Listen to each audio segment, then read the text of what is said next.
Intervention Maître Carole Sabat.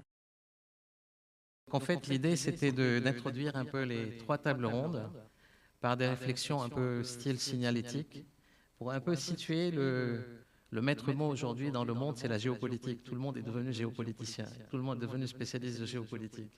Mais la géopolitique, en fait, est une science qui a commencé à partir du XXe siècle avec un certain John Mackinder, qui est un géopoliticien anglais, qui est très connu et qui a en fait théorisé le concept de Heartland, c'est-à-dire le centre du monde. Et aujourd'hui, quand vous voyez en fait l'analyse de ce qui se passe en Ukraine, de ce qui se passe au Moyen-Orient, de ce qui se passe en fait dans l'ensemble de cette région, de l'Asie centrale vers le Moyen-Orient, vous comprenez en fait bien la thèse de Mackinder. Et Mackinder étant géopoliticien anglais, mais il est très suivi aujourd'hui par les Chinois, et ils appliquent exactement en fait cette théorie de la géopolitique, et il est très suivi aussi par les Américains et par les autres. Je vais revenir rapidement en fait sur le momentum géopolitique, parce qu'aujourd'hui en fait la dominante, je dirais la caractéristique dominante de ce qui se passe actuellement, on est dans une phase d'accélération, et je dirais d'accélération dans l'accélération, ce que dit Dominique de Villepin. On est dans le temps de l'accélération du monde, il dit Dominique de Villepin. Mais on est encore davantage dans l'accélération de l'accélération. On voit très bien depuis 4-5 jours comment le monde est complètement bouleversé par ce qui se passe et par cet affrontement qu'en anglais on peut appeler peut-être le doomsday scenario, c'est-à-dire est-ce qu'on va arriver à un scénario catastrophe, on peut le frôler à n'importe quel moment. Le premier élément, en fait, la caractéristique essentielle de la période actuelle, d'un point de vue géopolitique, c'est le télescopage entre trois niveaux. Le niveau local, le niveau régional et le niveau international. Et on passe très rapidement du niveau international au niveau régional, du niveau régional au niveau local. Et donc tout est lié d'une certaine manière et tout devient le détonateur de tout. Moi j'aime bien commencer en fait mes interventions sur la géopolitique en citant Gramsci, qui est en fait un auteur qui était socialiste, bon, personne n'est parfait, mais qui a réfléchi un peu sur l'évolution du monde. Et il a dit, le vieux monde se meurt, le nouveau monde tarde à apparaître, dans ce clair-obscur surgissent les monstres. Et aujourd'hui, on est exactement dans ce contexte, c'est-à-dire il y a un monde qui est déjà pas seulement mourant, mais qui est déjà en fait décédé, un autre qui n'est pas encore apparu, et on sait très bien que dans ce contexte-là, en fait, il n'y a que les horreurs qui sont en train de sortir. Trois temps, en fait, pour mon intervention, rapidement. Le premier temps, dans quel monde on était? Et quand je dis dans quel monde on était, il y a même une dizaine d'années, même 3 ou 4 ans derrière. Deuxième temps, c'est dans quel monde on est en train de rentrer d'une manière accélérée. Et troisième temps, l'accélération dans l'accélération. Et là, on est en plein dans l'accélération dans l'accélération. Dans quel monde on était? Après la chute du mur de Berlin en 1990, cette bipolarité qui existait, je dirais, au niveau mondial, entre le camp de l'Est et le camp de l'Ouest, c'est-à-dire en fait l'OTAN et puis les Soviétiques, est tombée avec la chute du mur de Berlin. Donc on est sorti d'un monde bipolaire vers un monde qui était dominé par l'hyperpuissance américaine, ce que Hubert Védrine appelle l'hyperpuissance américaine, et puis par la suite vers la montée d'une multipolarité, c'est-à-dire le retour, ce qu'on appelle le retour des politiques néo-impériales. Néo-impériale russe, néo-impériale ottomane avec la Turquie, néo-impériale indienne, néo-impériale chinoise. On voit très bien comment la géopolitique chinoise, qui historiquement et traditionnellement était caractérisée par le mur, je dirais la grande muraille de Chine, c'est-à-dire ils se considéraient comme étant le centre du monde, comment aujourd'hui ils sont dans une géopolitique qui n'est pas de retrait, mais une géopolitique dynamique d'agression. D'agression dans le sens où ils veulent une expansion dans le monde. La géopolitique de l'Inde, on voit très bien comment l'Inde est en train de se développer comme dans une politique néo-impériale, et bien sûr la géopolitique néo-impériale de l'Iran. Et en plus de ça, Dominique de Villepin parle en fait du néo-impérialisme révolutionnaire qu'il caractérise en fait ce qui se passe aujourd'hui aux États-Unis, en expliquant un peu les évolutions avec la révolution trumpienne et puis le retour, je dirais, de cette politique un peu disruptive. Le monde dans lequel on était aussi, c'était un monde où il y avait une révolution ultralibérale depuis en fait les années 90, avec la mondialisation, avec la globalisation.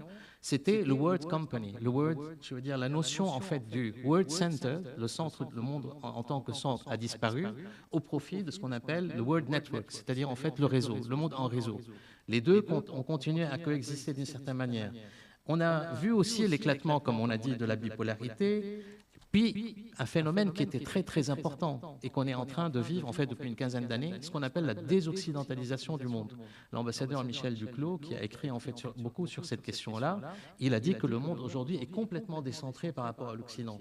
Au contraire, l'Occident est considéré comme étant quelque chose d'homogène, alors qu'en réalité il ne l'est pas, parce qu'en fait on voit très bien aujourd'hui les conflits entre les Américains et les Européens, que ce soit sur la taxation, la politique économique ou d'autres. Donc l'Occident n'est pas homogène en tant que tel. Mais la désoccidentalisation du monde, ça veut dire qu'il y avait une montée de ce qu'on appelle le Sud global, the Global South, et avec accompagné aussi de la montée de ce qu'on a appelé en fait le retour des politiques néo-impériales russes, néo-impériales, le retour de la Russie sur la scène internationale à travers en fait des expansions, le retour aussi de la politique néo-impériale chinoise d'une manière très dynamique, les Iraniens, les Turcs et j'en passe. La montée en puissance du Sud global, j'en ai parlé. Et donc là, on arrive à cette période où aujourd'hui, on rentre dans un monde que Dominique de Villepin appelle le temps de l'accélération en fait du monde, de la grande accélération. C'est-à-dire qu'on est en train de vivre la fin d'un monde, selon Dominique de Villepin, fin premièrement du multilatéralisme, parce qu'on voit très bien, par exemple, sur la question des taxations et de la TVA, et puis en fait de la taxation des produits d'importation et exportation, on voit très bien comment en fait les États-Unis pensent uniquement l'intérêt des États-Unis, ce qu'on appelle America First. Make America Great Again. Deuxième aspect en fait de la fin du multilatéralisme, la fin de l'universalisme, c'est-à-dire aujourd'hui chaque société cherche à défendre son plat, à défendre son identité, à défendre ses intérêts, indépendamment des autres considérations qui dans le temps ont réuni ce qu'on appelait le monde libre autour de lui, c'est-à-dire en fait les valeurs de liberté, les valeurs d'égalité, etc. Et troisième élément, en fait, pour Dominique de Villepin, c'est la fin du droit international, du respect du droit international et la montée des logiques, ce qu'il appelle les logiques souveraines. On vit aussi, par rapport à la révolution ultralibérale radicale qui a déstructuré toutes les valeurs sociétales traditionnelles, on voit très bien, par exemple, comment en France, en fait, sont en train de rentrer une révolution du mariage, une révolution de la filiation, du droit de la famille, la loi sur la fin de vie qui va rentrer. C'est quelque chose qu'on n'aurait jamais pu penser qu'un pays aussi marqué par l'histoire chrétienne, judéo-chrétienne, accepterait de mettre en place, en fait, une législation. Mais tout cela, c'est le contre-produit de ce qu'on appelle la révolution ultralibérale. Par rapport à cette révolution ultralibérale, il y a une contre-révolution conservatrice qui commence par Viktor Orban en fait en Hongrie, qui passe par Meloni en Italie, qui passe par Donald Trump aux États-Unis. Et au-delà du Trumpisme, il faut voir aussi comment en fait le système néoconservateur est beaucoup plus important que le Trumpisme en tant que tel. Et Trump n'est que la face émergée d'un système que peut-être Vance, en fait, s'il sera le prochain président des États-Unis, l'exprimera davantage. Mais ce qu'il faut comprendre, c'est que le Hampton Foundation, qui remonte en fait à l'époque de Reagan, c'est à l'époque de Reagan que Make America Great Again, le concept en fait a été élaboré. Aujourd'hui aussi, on est dans une accélération parce que l'accélération de ce qu'on appelle les différents corridors, les différents passages au niveau international, parce que tous les pays en fait néo-impériaux veulent avoir leur accès à ce qu'on appelle le Heartland. Je vais arriver en fait à la notion de Heartland. Et on a une vraie guerre aujourd'hui sur tout ce qu'on appelle en fait l'énergie.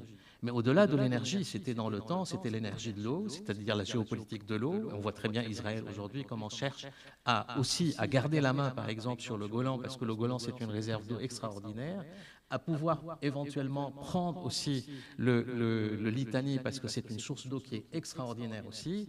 Troisième élément, en fait, c'est au-delà de l'eau, au-delà du gaz. On voit très bien, par exemple, ce qui s'est passé avec le gaz libanais, et c'est vraiment une sorte d'arlésienne, alors qu'en fait, il y a du gaz partout en Méditerranée. On nous dit qu'au Liban, et dans les réserves pétrolières et gazières du Liban, ça n'existe pas. Tout ça, ça veut dire en fait qu'il y a aussi des visées sur le gaz. Mais au-delà du gaz, la vraie guerre aujourd'hui, c'est la guerre de ce qu'on appelle des terres rares. Et les terres rares, c'est-à-dire les métaux précieux. Et c'est là, en fait, que, par exemple, en fait, la visée de Poutine en Ukraine, la visée, en fait, de Donald Trump en Groenland et dans d'autres pays. Donc, troisième élément dans le monde d'accélération, c'est le retour de la guerre en Europe. Alors que l'Ukraine, en fait, ça fait 3-4 ans que la guerre, elle est en plein Ukraine. Quatrième, dernier élément, en fait, c'est la notion de ce que moi j'appelle le droit de la force ou la force du droit. Et on voit très bien que le système politique international aujourd'hui est en train d'évoluer vers la notion de la force, non pas de la force du droit, mais du droit de la force. Et ce n'est pas la même chose. Le droit de la force, ça veut dire en fait j'utilise la force indépendamment de toute résolution internationale, comme c'est en train de se passer depuis 4-5 jours. Il y a une opération indépendamment, moi je ne fais pas d'analyse politique là, mais indépendamment de ce qu'on peut penser en fait du régime iranien ou pas, la situation fait que, comme on a considéré que Poutine a été agresseur en Ukraine, et donc sans droit international, parce qu'il a voulu préserver son espace naturel, entre guillemets, ce que fait Israël aujourd'hui, c'est exactement la même chose.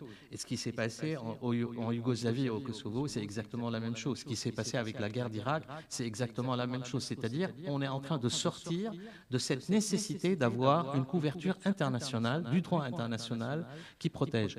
Aujourd'hui, aussi, une marque de l'accélération. On voit très bien ce qui se passe actuellement à Gaza. Le droit international humanitaire, c'est un droit qui est complètement bafoué, alors qu'il remplit un certain nombre de critères, un certain nombre, je dirais, de conditions qui déterminent, pas parce que les civils sont des innocents, sont considérés d'un point de vue du droit de la guerre des innocents, mais ils sont considérés comme étant neutralisés par rapport en fait à l'espace de guerre. Alors, quelle est l'accélération dans l'accélération? Et je termine là-dessus. L'accélération dans l'accélération, aujourd'hui, elle est très importante. Elle prend beaucoup plus de temps. Le premier élément dans cette accélération, c'est ce que j'appelle le retour des messianismes politico-religieux. Au Proche-Orient, on a 3 messianismes en fait qui sont en train de se faire la guerre depuis, je dirais, plusieurs siècles, plusieurs décades, et maintenant depuis plusieurs années. Le premier messianisme, c'est le messianisme sioniste religieux, juif. C'est un messianisme qui considère qu'aujourd'hui, en fait, il doit s'imposer dans cette région pour pouvoir défendre, en fait, Israël. Il faut faire sortir, je dirais, libérer ce qu'on appelle, en théorie géopolitique, la notion d'espace naturel, c'est-à-dire cet espace naturel qui protège le centre. Et si cet espace naturel tombe, c'est le centre qui tombe. Par exemple, je donne un exemple, la Syrie considérait toujours le Liban comme étant son espace naturel, c'est-à-dire qu'il protège son régime. À partir du moment où, en 2005, en fait, la Syrie était obligée de sortir de son espace naturel du Liban, la guerre est arrivée en fait en Syrie en 2011, tout de suite après. Poutine fait exactement la même chose dans son espace naturel en Ukraine. Il considère que l'Ukraine, c'est le ventre mou en fait de la Russie. S'il ne maîtrise pas cet espace naturel, la Russie, le centre de la Russie tombe. Exactement, Trump, il fait exactement la même chose en parlant du Groenland aujourd'hui. Parce que pourquoi il veut mettre la main sur le Groenland? Parce que c'est exactement la même théorie de l'espace naturel, même si elle existe en fait, cette théorie aux États-Unis, ce qu'on appelle la doctrine Monroe depuis le 19e siècle, c'est-à-dire une sorte d'impérialisme. Et au-delà du Groenland aussi, il veut mettre la main d'une manière très claire, très ouverte sur le Canada. Donc, il y a ces 3 messianismes. Ces 3 messianismes, donc, il y a le messianisme sioniste religieux juif, qui veut mettre en fait en place une réorganisation de l'ensemble de la géographie du Moyen-Orient. Et d'ailleurs, actuellement, c'est ce qui est en train de se passer. Et Netanyahou l'a dit en fait aux Nations Unies d'une manière très claire, en sortant il y a quelques années en fait une carte géographique. Et il a dit voilà, on veut arriver là-dessus. Et là, je parle en fait de messianisme politico-religieux. Et si vous prenez en fait le titre de cette opération militaire, qui d'ailleurs est appelée de la même manière que Poutine a appelé en fait son opération, non pas guerre, mais opération militaire, cette opération militaire, elle est appelée le lion qui se lève, c'est-à-dire une référence très claire aux textes vétérotestamentaires et de l'Ancien Testament, notamment dans Ézéchiel, mais il y a beaucoup de références en fait dans l'Ancien Testament sur la notion du lion qui se lève et qui protège son peuple. Deuxième messianisme religieux, c'est le messianisme sunnite, et c'est le retour du califat omeyyade. Et le promoteur en fait de ce messianisme, c'est les frères musulmans, en connivence directe et en alliance avec la Turquie, qui le dit très ouvertement, qui a essayé à travers en fait les révolutions arabes de le mettre en place. Elle n'a pas réussi, mais aujourd'hui, elle a réussi à mettre la main sur la Syrie à travers le régime islamiste qui est là-bas, ce qui pour elle protège son espace naturel, parce que l'espace naturel de la Turquie ottomane, c'est l'ensemble du Proche-Orient et du Moyen-Orient. À partir du moment où elle met la main en fait sur la Syrie, elle joue une carte maîtresse. Le troisième messianisme, c'est le messianisme mahdiste, le messianisme chiite, c'est-à-dire celui qui s'est développé à partir de la révolution Khomeini de 1979 et qui considère qu'ils doivent exporter la révolution islamique un peu dans l'ensemble du Moyen-Orient et protéger la révolution islamique à travers justement ce que l'Occident ou d'autres considèrent les proxies, en fait بالعربي الأذرع. Mais leur visée, c'était d'arriver à la Méditerranée à travers notamment la communauté chiite au Liban, c'est d'arriver aussi au Yémen et de maîtriser les voies maritimes à travers le Yémen. C'était aussi de maîtriser l'Irak, parce que l'Irak, c'est le grand réservoir de pétrole et de gaz, etc., etc. Ces trois messianismes, aujourd'hui, sont en train de se combattre entre eux. Et donc, si à un moment donné, en fait, le messianisme sunnite, Israël le tolère d'une certaine manière en Syrie, et parce qu'il s'est mis sous la coupe de l'Occident d'une certaine manière, elle est en train de faire éliminer un des trois, je dirais, messianismes. On va voir comment les choses vont évoluer. Par rapport à ça, il y a un élément d'accélération très important qui est le grand retournement américain. Et le grand retournement américain, si Trump n'avait pas été élu en novembre dernier, toute la cartographie en fait, de ce qu'on est en train de discuter aujourd'hui aurait changé. C'est vraiment ce grand retournement américain, c'est-à-dire l'arrivée d'une personne aussi disruptive avec un modèle, business model, et quand je dis business model, je dis ce que je pense, et aussi un mode de décisionnel qui est autoritaire. C'est-à-dire on est passé en fait de ce qu'on appelait, ce que Tocqueville au XIXe siècle a considéré que les États-Unis étaient le despotisme mou. Aujourd'hui, Dominique de Villepin, il dit que les États-Unis se développent dans le cadre d'un régime autoritaire, d'un régime de despotisme majoritaire. Et on le voit très bien que, dès le premier jour, comme Trump, en fait, a décidé à travers des oukases. Oukases, c'est pour la Russie, mais ça s'applique aussi, c'est-à-dire les décrets. Il ne voulait pas passer par le Parlement, il ne voulait pas passer par le Sénat. Donc, c'est une forme d'autoritarisme, je dirais, qui est ce que Dominique de Villepin appelle le despotisme majoritaire. Ce qui caractérise aussi notre période, c'est Dominique de Villepin, il parle en fait de la politique du marteau, qui brutalise. C'est-à-dire aujourd'hui, on veut faire la paix, mais on vous tape sur la tête. Vous acceptez de faire la paix, sinon on vous tape encore davantage sur la tête. Et donc c'est ça la politique de ce qui se passe actuellement dans le monde, de cette brutalisation. Donc on est aujourd'hui dans un schéma où on s'en fout des décisions de la Cour pénale internationale, on s'en fout de ce qui se passe au niveau international, au niveau Gaza, si le droit humanitaire international est préservé ou protégé ou pas. Le plus important, c'est de voir comment le fort peut imposer en fait son diktat au faible, entre guillemets, ce qui est considéré plus faible. Et Dominique de Villepin, il dit on est dans un engrenage de violence. En pensant régler un problème, on en crée encore davantage d'autres. Même si aujourd'hui, en fait, le régime iranien tombe, ce que les Américains ne veulent pas du tout, contrairement aux Israéliens qui veulent faire tomber le régime, mais il y a d'une certaine manière, il y a une accélération problématique. Si le régime iranien tombe, parce qu'effectivement, à un moment donné, il va tomber, qu'est-ce qui va se passer par derrière ? Tous les centres de décision et d'analyse aux États-Unis disent que depuis 30 ans, ils veulent garder le régime iranien. Pourquoi? Parce que la géopolitique de l'Iran est une géopolitique excessivement complexe, de multi-ethnie, de centres en fait de richesse en terres rares, de richesse. Et donc, ils préfèrent maîtriser le régime plutôt de prendre en fait le risque qu'il y ait une sorte d'inconnu. Est-ce que je vais terminer sur un point qui est important, qui aujourd'hui, on le constate, c'est la capacité des puissances régionales à entraîner les puissances internationales dans leur agenda. Et ce qui se passe actuellement, l'exemple type, c'est l'exemple de l'opération israélienne. Comment ils sont en train à la fois de plier la main, de forcer la main en fait de Donald Trump et de l'administration américaine qui ne veulent pas que cette guerre se développe, parce qu'ils veulent garder le régime iranien en tant que tel. Comment en fait les puissances régionales aujourd'hui peuvent entraîner, et c'est ce qui est en train de se faire, entraîner les puissances internationales dans leur guerre. Pour le moment, en fait, la Russie et les Chinois ont dit clairement aux Américains que nous, on n'intervient pas, même si en fait, ils sont en train de ravitailler en fait le régime iranien par derrière. Mais l'idée, c'est d'éviter pour les Chinois et les Russes de mettre de l'eau dans le moulin, je dirais, des Israéliens qui veulent une guerre totale en tant que telle.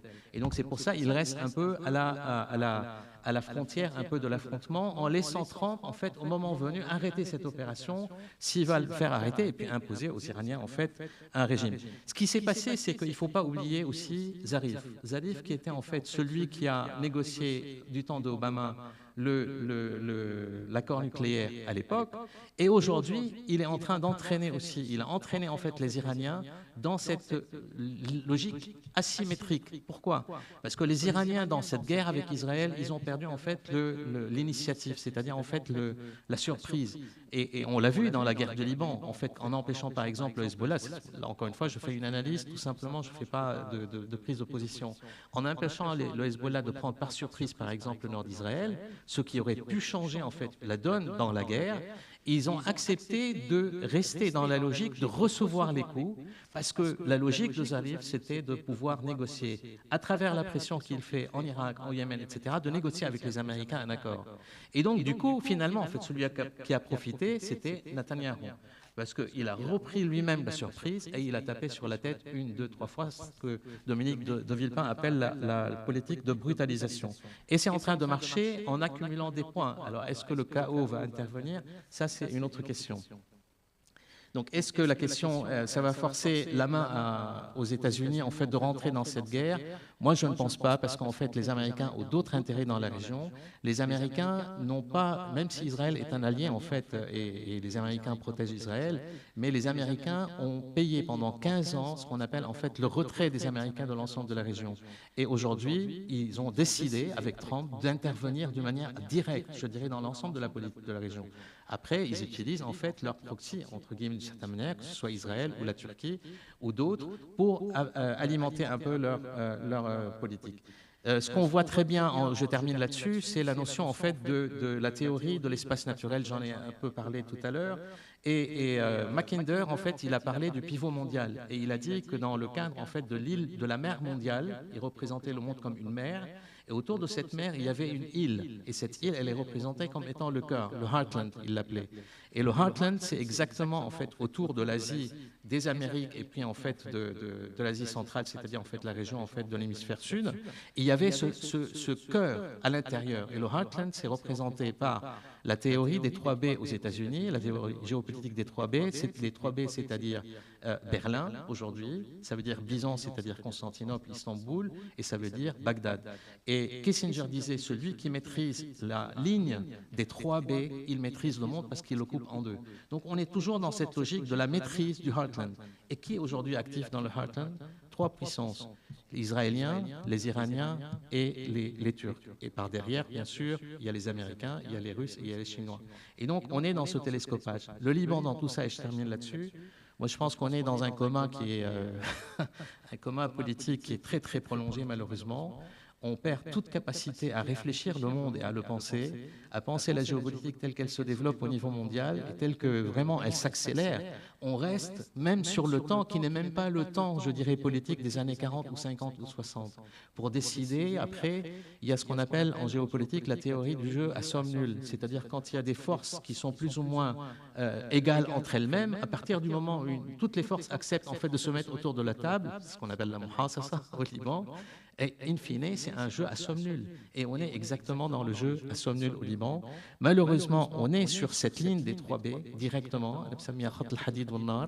On est sur cette ligne de 3B. On est exactement sur cette ligne des 3B. Ceux qui parlent de neutralité ne comprennent rien en fait de ce qui se passe au niveau mondial. On ne peut pas être neutre aujourd'hui dans un monde qui bouge d'une manière aussi dynamique et aussi problématique, avec une violence en fait qui est récurrente. Et donc, si le Liban ne comprend pas qu'il y a une autre façon de repenser en fait son existence et de ressouder un peu l'unité nationale, on est vraiment dans un coma prolongé et dans une forme d'oscillation. J'ai écrit il y a une dizaine d'années un article au Nahar, j'écris depuis aussi pas mal dans le Nahar, mais j'ai écrit un article, j'ai dit Lubnan ajis an al-nuhud wa ajis an al-suqut, incapable de se relever et incapable de tomber. Il est en oscillation. Et cette oscillation, pour nous, elle est aujourd'hui mortelle. Mais malheureusement, les politiciens libanais ne l'ont pas compris. Merci.